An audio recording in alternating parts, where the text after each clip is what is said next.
আসসালামু আলাইকুম ওয়া রাহমাতুল্লাহি ওয়া বারাকাতুহু। আলহামদুলিল্লাহ ওয়াসসালাতু ওয়াসসালামু আলা রাসূলিল্লাহি ওয়া বা'দ। সুপ্রিয় দর্শক, স্বাগত জানাচ্ছি Sinbad resort group Ramadan Kareem অনুষ্ঠানে, powered by Molla super salt, co sponsor Islam bank, Al Arafah Islami bank, Pubali bank, Dhaka resort এবং ইনফিনিটির সৌজন্যে দর্শক সুন্দর আয়োজনে আমরা ইসলাম এবং জীবন ঘনিষ্ঠ বিভিন্ন গুরুত্বপূর্ণ বিষয় নিয়ে আলোচনা করে থাকি।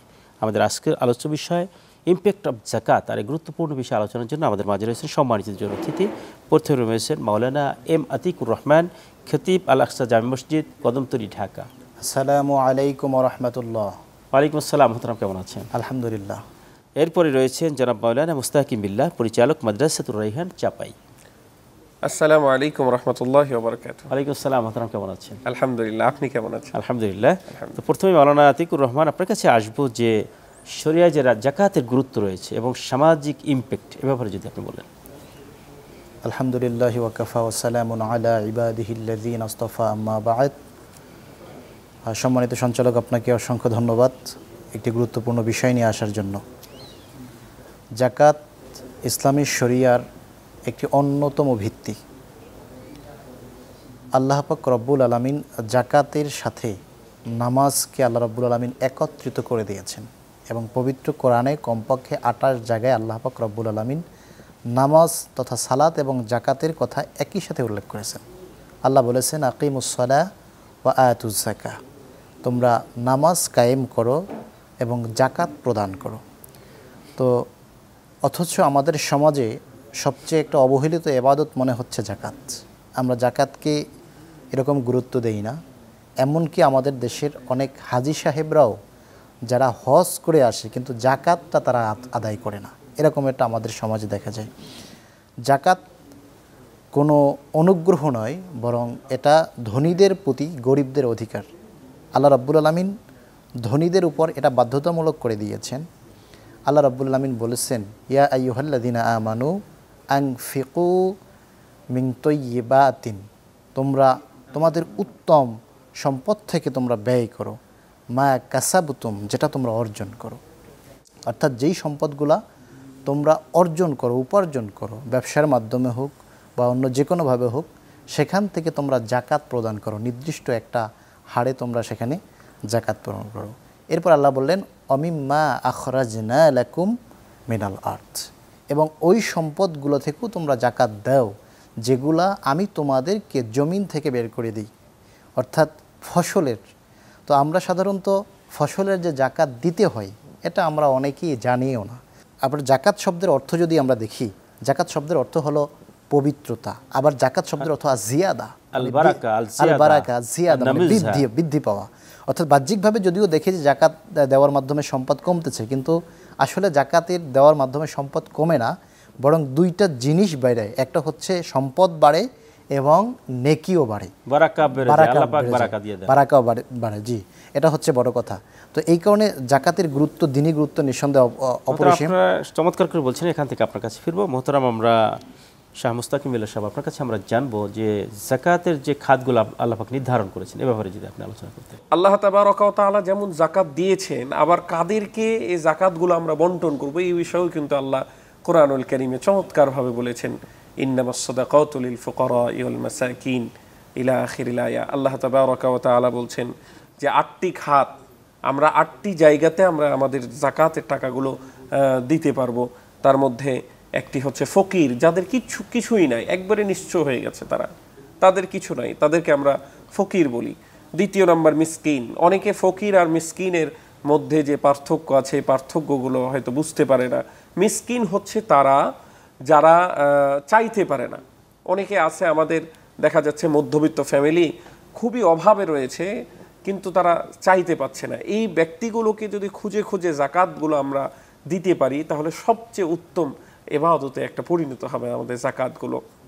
তারপরে দেখা যায় আমাদের যারা নও-মুসলিম ভাই আছে, যারা ইসলাম ধর্ম গ্রহণ করেছে, ইসলাম ধর্ম গ্রহণ করার ফলে তারা তাদের সমস্ত যে ওয়ারিস ছিল সম্পত্তি, সব সম্পত্তির ওয়ারিস থেকে তারা বঞ্চিত হয়ে যায়, নিঃস্ব হয়ে যায়, একেবারে পরিবার নিয়ে পথে বসে। এই অবস্থায় তাদেরকে জাকাত দিয়ে আবার স্বাবলম্বী করার দায়িত্ব কিন্তু আমাদের। আল্লাহ তাবারaka ওয়া তাআলা দিয়েছেন। তারপর আরো একটি অন্যতম, আমরা জাকাত মনে করি হয়তো বা শুধুমাত্র মাদ্রাসায় দিতে হবে, শুধুমাত্র লিল্লা বোর্ডিংয়ে দিতে হবে, এটাই মুখস্থ হয়ে গেছে আমাদের। কিন্তু আরেকটা বিষয় আছে যে জাকাত দিতে হবে আরেকটি অন্যতম খাত, সেটি হচ্ছে কোনো ব্যক্তি, ধনী ব্যক্তি ঋণগ্রস্ত হয়ে গেছে, একেবারে নিঃস্ব হয়ে গেছে, তার ঋণ মুক্ত করার জন্য আমরা কিন্তু জাকাত প্রদান করতে পারি। আল্লাহ তাবারaka ওয়া তাআলা আসলে ইসলামের প্রত্যেকটা বিষয় গবেষণা করলেই ঈমানটা কিন্তু আরো পৃথিবীর এই যে জগৎ সংসার এত সুন্দর, আপনি অসহায় অবস্থায় পড়ে গিয়েছেন, আপনাকে উদ্ধার করার জন্য ইসলামের কত চমৎকার নির্দেশনা। আরেকজনের দান দিতে হবে না, আল্লাহর বিধানের মধ্যেই এর পদ্ধতি নিহিত, বিধানের মধ্যে আল্লাহ তাবারaka ওয়া তাআলা দিয়েছেন। তারপরে দাসমুক্ত, এটা যদিও আপনি চমৎকার করে বলছেন, এখান থেকে আপনার কাছে ফিরবো। দর্শক, আয়োজনের পর্যায়ে সময় হলে একটু বিরতি, ফিরছে একটু পরেই, ততক্ষণ আমাদের সঙ্গেই থাকবেন।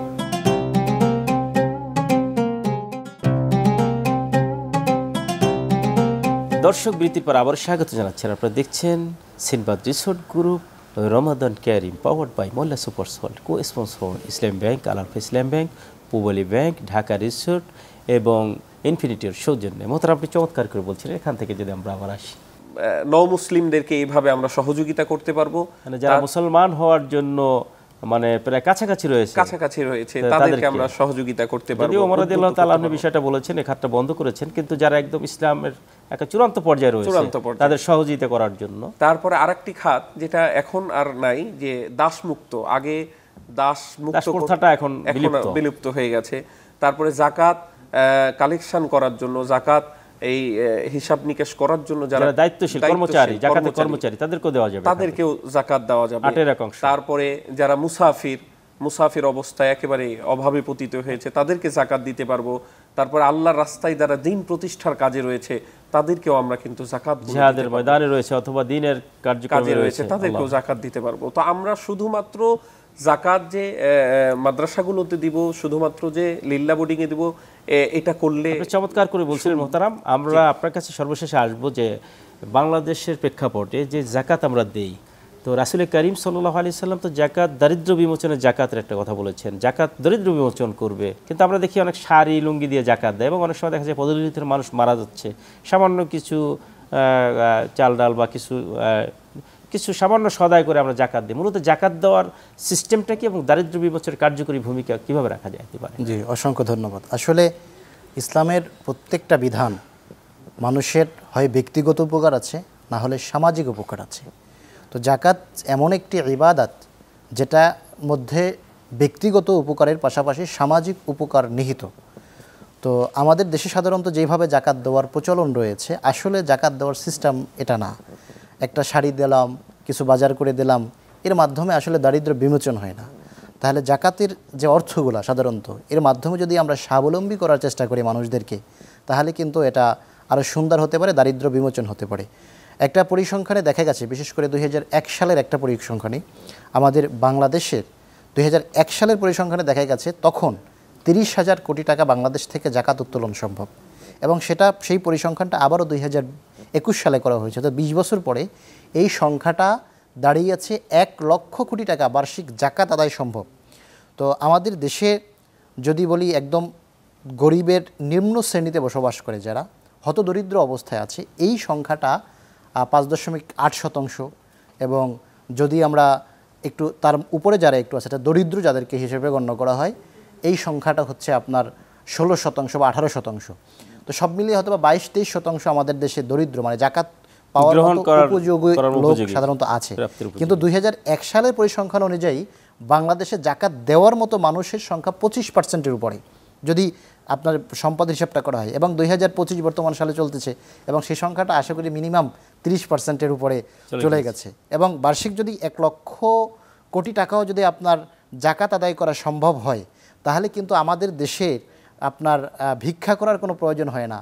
উন্নয়নশীল রাষ্ট্র এইটা বলে পরিচিতি করারও কোনো প্রয়োজন আছে বলে মনে করি না। কারণ আমাদের দেশ শুধু জাকাতের অর্থটা যদি দরিদ্র বিমোচনের জন্য ব্যবহার করা হয়, বেকারত্ব দূরীকরণের জন্য ব্যবহৃত হয়, তাহলে এই দেশ উন্নয়নশীল নয়, বরং উন্নত দেশ, এবং সেটা কাগজে কলমে না, বাস্তবতায় রূপদান করতে পারবে বলে আমরা মনে করি। এইভাবে আমরা প্রতিটা এলাকা ভিত্তিক মসজিদ কেন্দ্রিক হতে পারে অথবা ইউনিয়ন ভিত্তিক হতে পারে, আমরা ক্যালকুলেশন করে জি, জি, জি, কতজন আমরা দরিদ্র সীমার নিচে রয়েছে এবং তাদেরকে যথাযথ কর্ম পরিকল্পনা করে তাদেরকে টাকা দিলাম, খেয়ে ফেললো, শেষ, আবার জাকাত নেওয়ার প্রস্তুতি আছে। তো আমরা হিসাব করে যে তাকে একটা কাজের ব্যবস্থা করে দিলাম এবং সেই অনুযায়ী আমরা এবছর 5 জনকে আমরা এস্টাবলিশ করলাম। জি, আমি যেটা বলতেছিলাম সাধারণত যে আমাদের উদ্দেশ্য থাকতে হবে স্বাবলম্বী করা। আমরা একটা গাভী কিনে দিতে পারি 25,000 টাকা দিয়ে, 30,000 টাকা দিয়ে, একটা রিক্সা বা ভ্যান কিনে দিতে পারি, এর মাধ্যমে সে উপার্জন করে স্বাবলম্বী হলো, পরের বছর এভাবে সে করতে পারে। হযরত আবু বকর সিদ্দিক রাদিয়াল্লাহু তাআলা আনহুর আমলে একদল কিন্তু জাকাত দিতে অস্বীকার করছে, একদল মানুষ।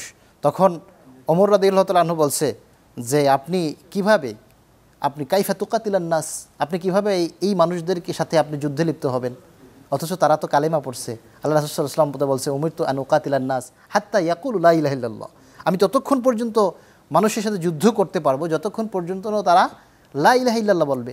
আর যখনই তারা লা ইলাহা ইল্লাল্লাহ বলবে তখন তার জীবন এবং তার মাল হচ্ছে আমার কাছে নিরাপদ থাকবে। তো আপনি কিভাবে যুদ্ধ করবেন? ওমর রাদিয়াল্লাহু তাআলা আনহুর এই কথা শুনে হযরত আবু বকর সিদ্দিক রাদিয়াল্লাহু তাআলা আনহু বললেন লা উকাতিলান্না, আমি ততক্ষণ পর্যন্ত তাদের সাথে যুদ্ধ করব, তাদের বিরুদ্ধে আমি ততক্ষণ যুদ্ধ করব মান ফাররাকা বাইনা সালাত ওয়াল যাকাত, যে ব্যক্তি সালাত এবং যাকাতের মধ্যে পার্থক্য করবে, আমি তাদের বিরুদ্ধে। সালাত আদায় করার মতো যাকাতের গুরুত্ব একই। চমৎকার করে বলছিলেন মোহতারাম। আপনাদের উভয়কে আজকে স্টুডিওতে এসে গুরুত্বপূর্ণ আলোচনা উপহার দেওয়ার জন্য মোবারকবাদ জানাচ্ছি। আপনাকে ধন্যবাদ। দর্শক, আসলেই যদি আমরা পরিপূর্ণভাবে যাকাতের হকগুলো বুঝে সেই অনুযায়ী আমরা যদি আমাদের সমাজকে পরিচালনা করতে পারি এবং যাকাত সুষ্ঠুভাবে বন্টন করতে পারি, তাহলে আমাদের সমাজ একটি সুন্দর সমাজ, একটি সমৃদ্ধ সমাজ গঠিত হবে, সে আশাবাদ ব্যক্ত করে আজকের মতো এখানেই বিদায় চাচ্ছি। হাদা মা ইনদি ওয়াল ইলমু ইনদাল্লাহ, আলাইহি তাওয়াক্কালতু ওয়া ইলাইহি উনীব। আসসালামু আলাইকুম ওয়া রাহমাতুল্লাহি ওয়া বারাকাতুহু।